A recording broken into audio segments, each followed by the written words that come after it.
Washington State couple tried for years to have children, but nothing worked until they met another couple who had frozen their embryos.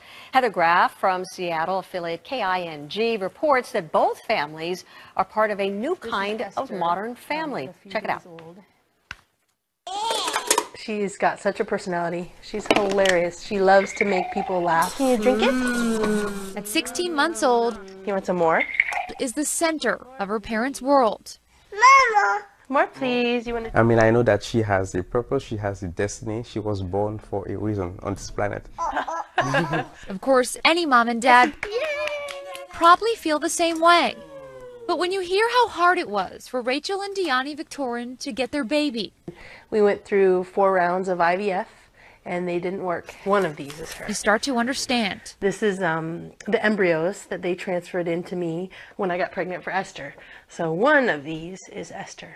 Because this little girl was stored as a frozen embryo for 3 years, left over from another couple's in vitro fertilization.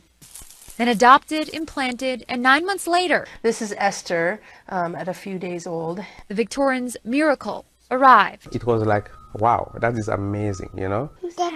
But the story doesn't end there, Baba, is that Baba? and neither does their family. It was January in 2012, and I contacted the agency, and I said, you know, Deani and I really feel like it'd be great if Jody and Larry could know Esther as a baby at this age. Jody and Larry Dilworth biologically created Esther, which makes their daughter Bobby Esther's biological sister. Yeah, it's hard, isn't it? I mean, it's hard to explain to people. There's Baba. While it might be unorthodox, Rachel desperately wanted her daughter to know her roots after seeing the alternative firsthand. I have 2 adopted brothers, and it was always something in their life that they really missed and really longed for, was that biological family. And gentle S. The relationship that followed was documented initially through home videos and photos of their happy extended family, and then in the pages of People magazine as one of the first open embryo adoption arrangements in the country. And it's been so good because it just makes her life richer. It makes our life richer. Right. Good job, Es. Now, Esther is a gift shared by all of them. People are drawn to her. I'm a Pigeon. One baby, loved twice as much.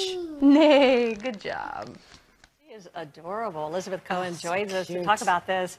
Wow. So the embryo, now baby, looks like the couple too. I imagine that's something that they could ask for, correct? That's right. You can say, if, for example, if you both have blonde hair and blue eyes, the husband and wife, you can say, find me another couple that made embryos, and those parents have blonde hair and blue eyes. So you can ask them for that. This couple, their embryos did not take, but then she was able to go ahead and give birth through this donated embryo. Why did that happen? Right, so her embryos, the embryos that she and her husband made, didn't work. It could be because her eggs were old, there were genetic problems. There's a lot of reasons why an embryo doesn't work. And so that's why this has been so useful for so many families. You go to another couple whose embryos are good, and you ask them to give them to you. And some people don't even know about this. How could you even find information about getting an embryo? The best place to start is with your fertility doctor.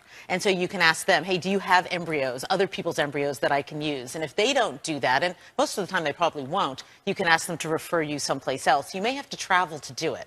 This isn't necessarily the easiest thing in the world to do. It's going to take some work, likely. And it's not something new. I mean, people have been doing this for a while. What was new about your story was that these 2 families actually, they have a relationship with each other because they're siblings. Biologically, they're siblings. Right, so you can choose when you take on these embryos, you can choose to make it open or closed, just like a regular adoption. So you can say, I want to know the biological parents of this embryo, or I don't.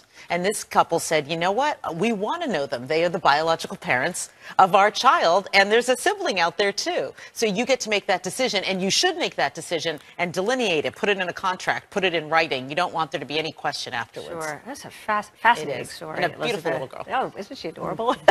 All right. Thanks, Elizabeth. Thanks. Appreciate it. You might be